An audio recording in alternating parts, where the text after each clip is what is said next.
هناك 3 وصايا أنا أسميها ذهبيات. الوصية الأولى: من أراد منكم أن يغفر الله ذنبه. والوصية الثانية: من أراد منكم الثبات عند السؤال في قبره.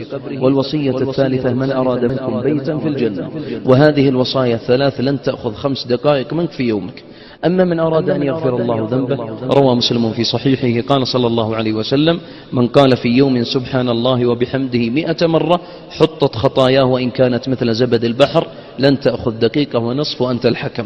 الوصية الثانية: من أراد الثبات عند السؤال في قبره، عند أبي داود وصححه، قال صلى الله عليه وسلم: إن في القرآن 30 آية شفعت لصاحبها حتى غفر الله له، تبارك الذي بيده الملك. قال ابن عباس: من قرأ سورة الملك في يوم وقاه الله فتنة القبر. اللهم قنا يا رب العالمين فتنة القبر. والله يا إخوة أن قراءتها قراءة حدر، لن تأخذ 2 دقيقة ونصف. اللهم إنا نسألكم فضلك. الوصية الثالثة: من أراد منكم بيتا في الجنة. روى الإمام أحمد في مسنده والحديث صحيح، قال عليه الصلاة والسلام: من قرأ في يوم قل هو الله أحد 10 مرات بنى الله له بيتا في الجنة. اللهم افتح علينا فتحا من عندك يا رب العالمين.